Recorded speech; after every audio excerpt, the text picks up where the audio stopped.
All right, welcome to Sport Talk on Enterprise TV, where we give you all the latest from what is happening in the world of sport. Today, we're giving you the review of the matches that went down during the week, and of course, the preview of the matches that will be going down this weekend, where Chelsea, of course, will definitely be slugging it out with Manchester United. If you are joining us for the first time, endeavor to follow us across all our social media platforms at Enterprise TV 7. My name is John Olashikomi, reporting for Sporting Duty this wonderful Friday. And of course, joining me virtually is a Jerry Apelwai. Jerry Apelwai, good afternoon to you. Good afternoon, Shoni. It's great to be with you this morning. There's so much to talk about as far as sports and it's always a great opportunity to join in. All right, thank God you people won just one cup this season. You can be drinking water on that one. So. All right, all right. But before we enter Liverpool fully, talking about foreign football, let's start with the local front. You know how we do it. Charity begins at home. We'll be starting with the under-20, the Flying Eagles. The Flying Eagles' quest to win a record extending 8 under-20 AFCON title came to a grinding halt, following a 1-0 defeat to the Amajita of South Africa at the Suez Canal Stadium in Ismailia, as coach Aliyu Siberu's lads crashed out of the competition in the semi-finals. I know, Jerry Aperia, we talked about these lads last week, and we talked about how shambolic their performance was in that game against Kenya. And when they played not really a good team, because I saw the match, South Africa are not that good, but they still have their way, you know, of beating the Flying Eagles of this the Flying Eagles of Nigeria. What are your thoughts? Do you think this team can go all the way to do wonders in Chile coming later this year? Yeah, I was one of those who was not optimistic about the Flying Eagles. Due to that, inside the sentiment brought into play in terms of the selection of the players, and you know, when you get sentimental, that's as crucial as selecting the best players. This is what you get. But that being said, the Flying Eagles are qualified for the World Cup, and I saw the against Kenya. I was impressed. I knew that there was something with them with this Flying Eagles side. What they have raw gem. It's not there for them to now know that this is a stage where they will have to at least take the opportunity with both hands and make good use of it. Because when it comes to the 20s, Nigeria has nothing great on the 20 side. The better side that have gone to the final of the World Cup. The likes of Mikel Obi has set the standard. So the players are just coming up. And already the very good coach was already going to visit them after just 3 games. What message are you trying to send to this young lad that they are like? People are even talking about just super already. Come on, give these guys young lads. Allow them to succeed before you start doing the whistles and give them ovation. You know, that is what England will not do. That's what Spain will not do. You will not see Maradona taking a trip down to see Argentina team when they just make it out of the group stage. Because that is not the standard they want to see with the Flying Eagles or the under-20 team. Messi had to go as far as the final. And inspired him before they beat the Flying Eagles of Nigeria in the final in the Netherlands. You know? And it's not the part of the NFL. I think Tiberi's not the best man for the job. But it is what it is. Due to the system, my brother is still the carnivores. Let's give something good the coaching opportunity. All right, you said something about being sentiment. You talked about sentiment, and I just wanted to ask, is there any players that should have made the cut that is not on the list? Because these lads, for me, I feel the talent is not there. With what I saw, even before South Africa, against Senegal, we managed to win via penalty shootout. Do you get? So I feel that would be unfair. That would be unfair to Ebenezer Harcourt. who's the goalkeeper. That will be unfair on Bami, who is the captain Okay. of the squad, and some other players who have also done well. These are still young players. I'm not saying they don't have the talent. They have the talent. They just need some push and some space to achieve. Don't start singing their praises when they've not even done anything. Anything. You That's know, crazy. I don't see the need for the Super Eagles coach to be there and start trying to encourage them or something. Leave them. Let them concentrate on being concentration. Yeah, so that of players and others.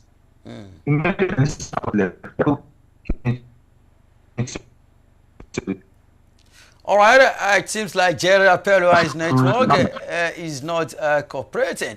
But all right, we're still talking about the Flying Eagles. It is no longer a news that they won't be playing in the final. Of course, they've qualified for the World Cup already because they made the final four at the AFCON under 20. All right, away from that, let's move straight to England, where Super Eagles striker and of course Nottingham Forest striker, talking about Taiwo Awoniyi, is recovering well after coming out of an induced coma following emergency surgery. But the cause of his abdominal injury has sparked a debate over the delayed offside rule, which was introduced in 2020. Jerry Apello, you saw the incident, you saw what happened. There was a 2-yard offside. I believe the linesman should have, indicated that. I wanted to say Jerry Apello. Taiwo Awoniyi was offside.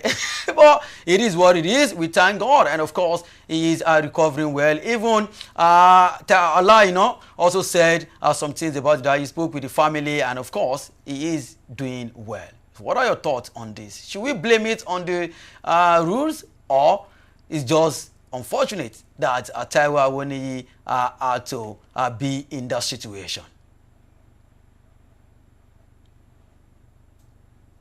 Because information like it was a life situation. He would have lost like in that situation. That's how they want to go pitch their football and make it back home safe. Football, I didn't ask much is all very and you have and the fact that he had abdominal fractures, meaning that it's like I said, intense and twisted. That's how bad it was. They had to induce him into coma so that they could operate. Yeah. And I hope he recovers well and return back to playing football. Rules are meant to be broken. Yes, of course. And rules are amendable. It's like threatening in terms of the footballers. I think we need to review by those who created the rules. And the officiating in England is always a big question. Abysmal, not at par. Why should the Premier League be different from every other league in the world? Well, as far as the Nations Cup, I was impressed with the officiating. So at in the Premier League, season in, season out, about officiating the rules and regulations that guide the English Premier League game. It's more like the Premier League is on its own. But that being said, I'm just happy that Taiwo is recovering well. Yeah, that's the good news. For Steam. Yeah, that's just the hope we have for the young man. All right. All right, we are happy. The young man is definitely recovering. We're talking about Taiwo Awoniyi. All right, still talking about Super Eagles players. Away from Taiwo Awoniyi, let's move to one of the best striker, if not the best striker in the world right now. You know what I'm talking about already. Not Darwin Núñez and not Diogo Jota, of course, not Kai Havertz. Talking about the man from this great nation, Victor James Osimhen. No, of course, not Vlahovic. You can say that 1 million times. Victor James Osimhen has finally responded to the growing social media campaign by Galatasaray fans urging him to extend his stay at the club following his record-breaking exploits in Turkey. Talking about Turkey. And of course, do you want Victor James Osimhen with this his fine form? We all know that he's in his prime. Do you want him to stay back at Galatasaray? Of course, he's not ready to just 2-3 days ago, Chelsea have started negotiating with Osimhen. And of course, the young man is not ready to, collect pay cuts and playing in England. Do you think Osimhen should collect pay cuts and come to England, or should stay back at Turkey or go to Saudi Arabia? I think if there's no Premier League side that is ready to pay Victor Osimhen even higher than what he currently earns, okay, that club does not deserve him. Because take a look at the strikers that are better than Osimhen in Europe, the world right now. I think they are not one and they are not two. Victor Osimhen is as any world-class striker you can name as far as football is concerned at the moment. And it would be disrespectful to want to bring him to the Premier League and he ask him to take pay cuts. Come on, for what? I even get Napoli. He's even plans to increase his wages so that he can stay. No, Jerry Apello, I have to come in. If you take a look at all these English clubs right now, take a look at Arsenal, take a look at Manchester United, take a look at Chelsea. All of them are trying to cut the wages of the players. In United, we all know the highest paid right now is Casemiro earning around £350,000 pounds a week. And they are even looking for a way, to let him go. In Chelsea, they make sure they cut all the wages of their players. They no longer spend like before. Now Osimhen is coming, requesting for close to £400,000 a week. So it is very hard for them, just to pay him such money. Not that they don't want to pay, but if you take a look at the new structure, all of them are trying, to cut the wages of their players. I think it's only City that can afford him right now, and of course City have Haaland. Okay, go ahead. Victor Osimhen should not pay the price because he failed to plan. Okay. Victor Osimhen is already a very big player, and take a look at the Chelsea squad. They're paying a lot of players who have done absolutely nothing to merit what they are being paid. Not even Chelsea, even United, even Manchester United. Even Manchester United. So if you are paying those players that amount of money, a player who is world class, you now want to take pay cut to come and join those average players. How would they rate him? How it would look like he's sounding desperate or look desperate. Yes, of course. Because he wants to play for Manchester United. He will take a pay cut. And Casemiro, who is bringing the team down, will be earning close to him or even more almost than the same thing as that's totally unheard of. Yeah, you say even in Africa, Nigeria, they say soup way sweet now, money killer. Yes, of course. You get if you want quality, you go for it. I think the sentiment of them wanting to, they should be able to pay the money, and if they are not willing to pay the money, I don't even mind. He should stay outside. This is where the club side is ready to pay for his services comes, or he goes to Saudi League and make his money because he doesn't have to go to Chelsea to still be a world-class player. Yes, he doesn't need to go to Manchester United. There's still a lot of club sides that will be interested in his services.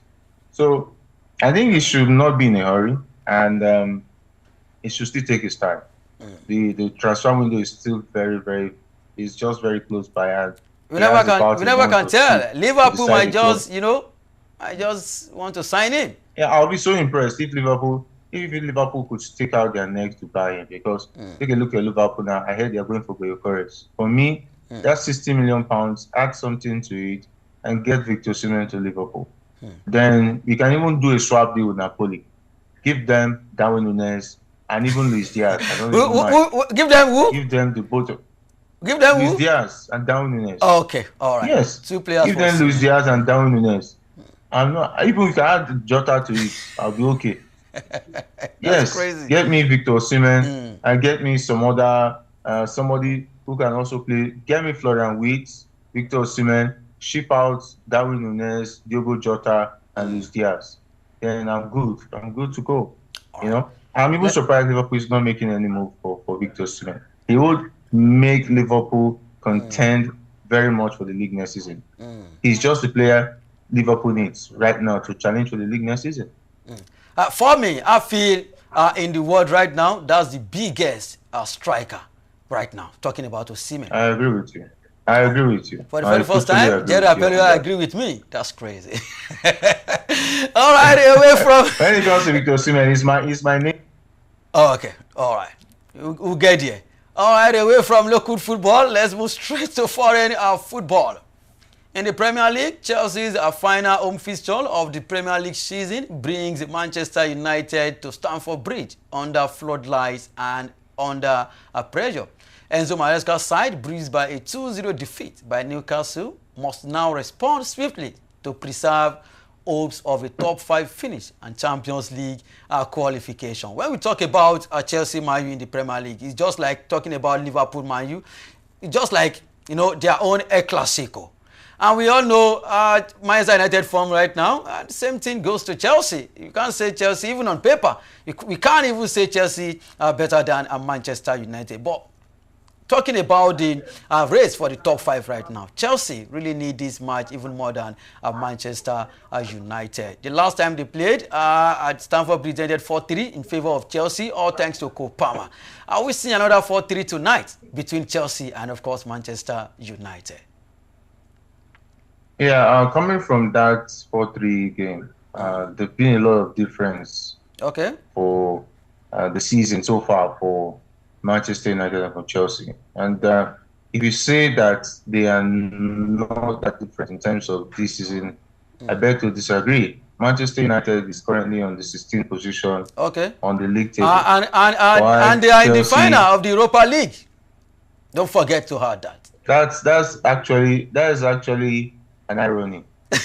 Because I cannot even explain how Manchester United is in the final of the Europa League. And they still remain unbeaten in Europe. Yeah.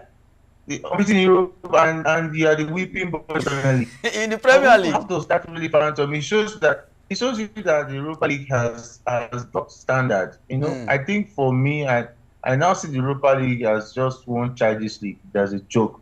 Because how does the 2 worst teams this in the Premier League make it to the final of the Europa League? I think something fishy is going on. Maybe something just happens for this side.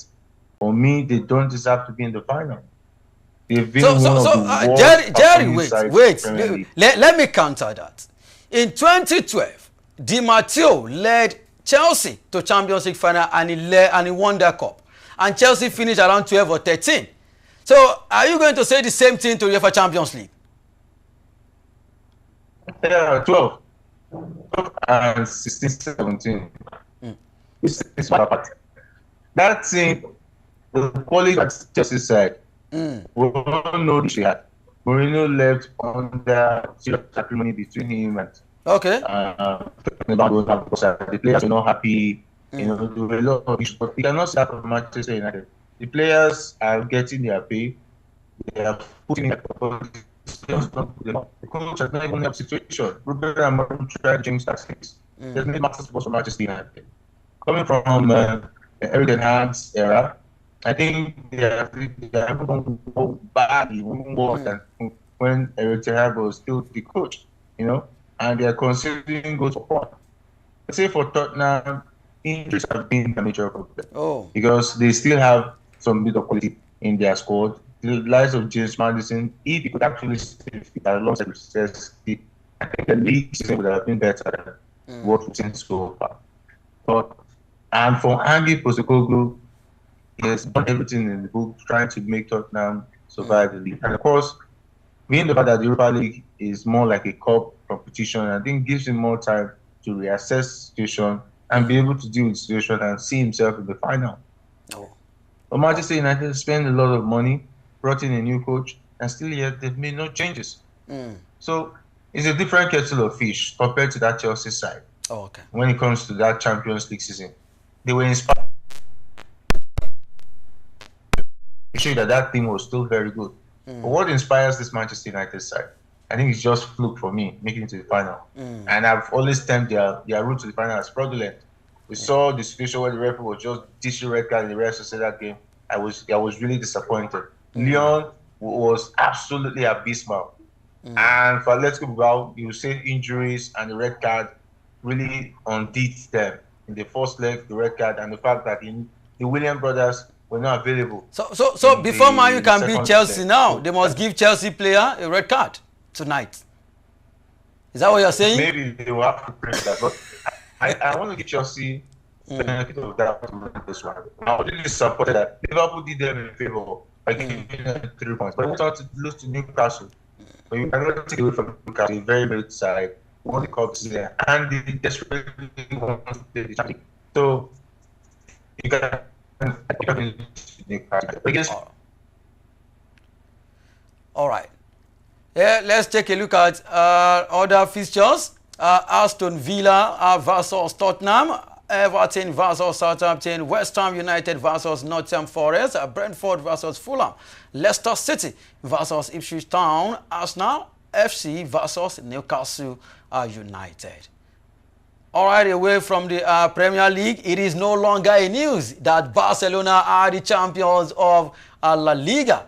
Rafinha knew there was no reason to panic as Barcelona struggled to break down Espanyol on Thursday and said it was only a matter of time before the golden feet of Lamine Yamal steered them to a title-winning victory with a glorious goal. Talking about Lamine Yamal at 17, you know, do you think Lamine Yamal deserves to be crowned Ballon d'Or for 2025 season, 2024-2025? Yeah, it's going to be among the nominees. Okay. It's going to be a very difficult one.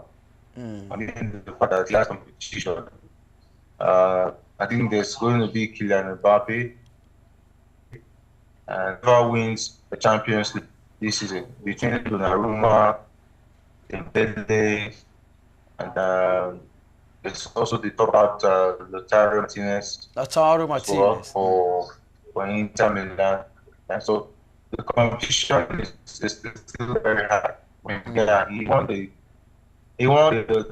Copa del Rey and the Spanish La Liga. And in La Liga. But it's still not enough. Adib Bin, he has won the Champions League. Arguably, he will be the top contender, being that he's a Spanish player. But also, there's Mo Salah in the mix, which I see he doesn't stand the chance. Which of the Salah? Because he didn't get to. Which of the Salah? Which of the Salah? The one that plays for Liverpool? The one that plays. Come on. Don't even mention Salah when it comes to Ballon d'Or 2025. Don't even mention Salah. Who is Salah? No. What has he done? What has he done so far this season? Calm down. He only shone in the Premier League. You should calm down. Okay, go ahead. I mentioned Kylian Mbappe, but you did not. When I mentioned Kylian Mbappe, you did not raise a fuss. But when I mentioned Mohamed Salah, you raised a fuss. Because Mbappe is ahead of him. Because Mbappe is ahead of him. Kylian Mbappe has the same amount of goals that Mo Salah had in the Premier League and the Liga. That's 50 goals. Okay. And Mo Salah won the Premier League title. Kylian Mbappe, I didn't win anything this season. But you have nothing that because Mbappe has been hyped as the Kylian Mbappe. The sentiments was Mo Salah. Okay. Big case. I'm talking about players who are going to make the nomination. Okay. Maybe top 30. After you, yeah, not top 30. But Salah should at least make top 5. 10. Okay, all right. Let's see how because he's still going for the PG. He's still going for the PG because he has more goals. Yes, of course. After his 20 goals, he scored 30 goals this season, and arguably he will win the highest scorer in Europe. So he still has the chance. So don't rule and sense of the same for Lamine Yamal. It's going to be a tough task, and who wins the Champions League and see if Lamine Yamal would make the calls and eventually maybe win it. Maybe top 5. All right, my own top 5 happens to be Donnarumma, Dembele, Rafinha, Lamine Yamal, and Lautaro Martinez. All right, let's take a look at other fixtures. Barcelona will host Villarreal, Sevilla versus Real Madrid, Atletico Madrid versus Real Betis, Valencia versus Bilbao, Celta Vigo versus Rayo Vallecano. All right, away from La Liga, let's move straight to Italy. The toughest league this season. Even the Premier League couldn't get close. Even La Liga could not get. Talking about Scudetto this season. Inter Milan must balance the Scudetto race with the Champions League final. So Lautaro Martinez should be rested against Lazio, though several top players are ready to start. Just 1 point between Napoli and Inter Milan. Inter Milan, they have a big task ahead of them, talking about the Champions League. They will not want to rush their best legs, like Lautaro Martinez, that I just said. Maybe they should just have to rest him a little bit so that he can get fit before the final day. But the good news, they will definitely welcome like 3 of their key players back from injury. And of course, at the same time, they still need this Scudetto because it's just 1 point between them and Napoli. What are your thoughts? Where is the pendulum of swinging to? Napoli or Inter Milan? What is riding for Napoli right now is they have Conte on the side. It's well experienced when it comes to me, the Scudetto. That's riding for Napoli. Because if you think the quality of that side, they don't measure up in terms of quality at the Inter Milan. It will be Napoli picks the league this season due to the fact that Antonio Conte is on their side. And McTominay has been a revelation this season. And you want to give it to Napoli because of Antonio Conte, but I would like to see Inter Milan side from it. Due to the fact that Inzaghi has given so much to that team, and he has proven that he's a winner. And they have the quality of players who can actually do it. Winning the Scudetto and winning the Champions League would actually make an interesting beat for me. A former player, not all 5 time, of course, we also have the Inzaghi brothers play, Filippo and Filippo Inzaghi.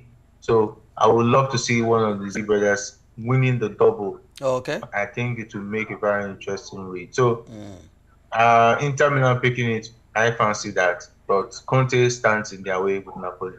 All right, what are the chances of almighty Juventus making the top 4 this season in Serie A? No chance. No chance. Come on, no they sit 4th already. I don't understand what you mean by no chance. Juventus will be playing. Juventus will be playing Udinese this weekend. So what do you mean by no chance? That's crazy. Udinese all the way. Udinese is going to pick the 3 points all the way. These Juventus sides are not serious.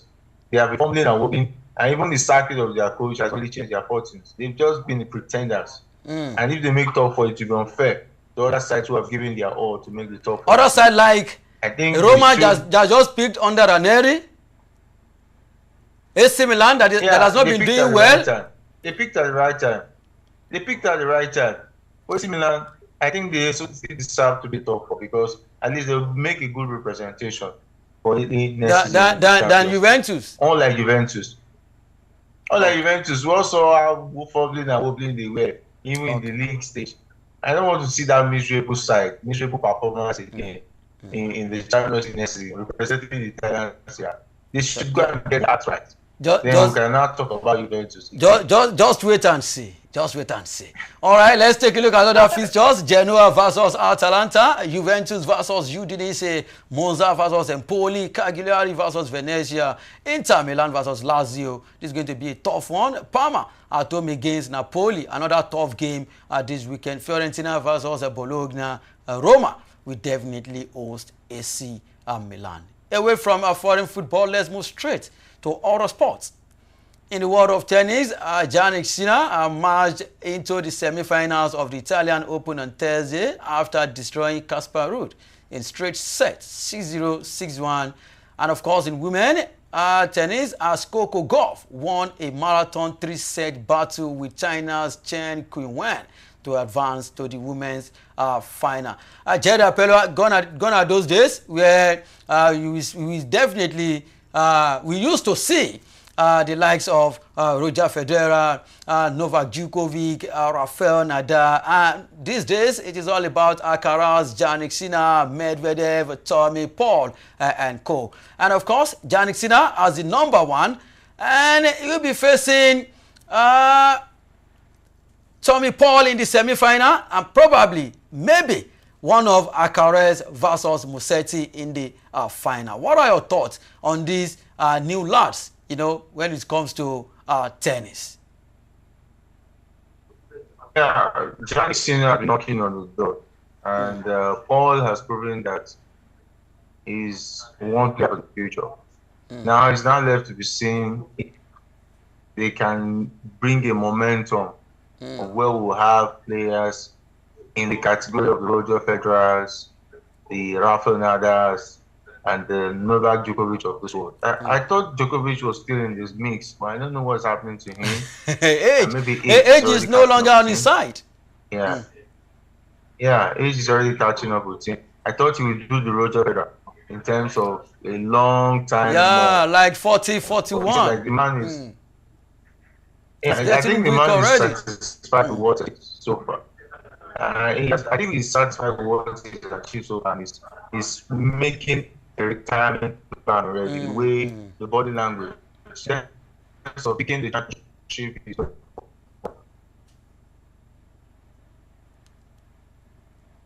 All right. It's like the network is not cooperating. I can no longer hear Ruggiero Penwai. Our semi-final, we see Tommy Paul versus Jannik Sinner. And of course, Alcaraz versus Musetti. What are your thoughts? Who do we be expecting in the final? Sinner and Alcaraz for me. Yeah, spot on the Sinner Alcaraz just because they're on paper. But anything can happen. We can still expect upsets. Okay. All right. Let's see how it goes. And of course, in the women category, in the final, we'll be seeing Coco Gauff versus Paulini. The final say on this one.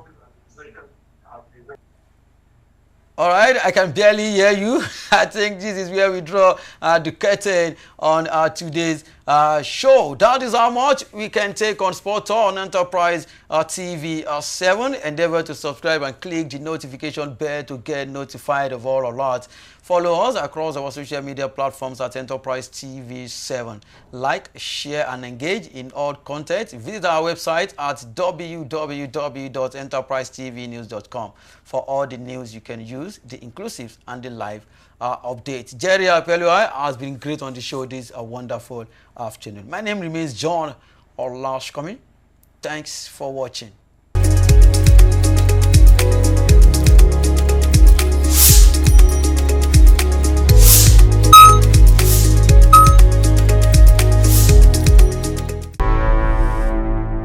Enterprise TV, a tradition of truth.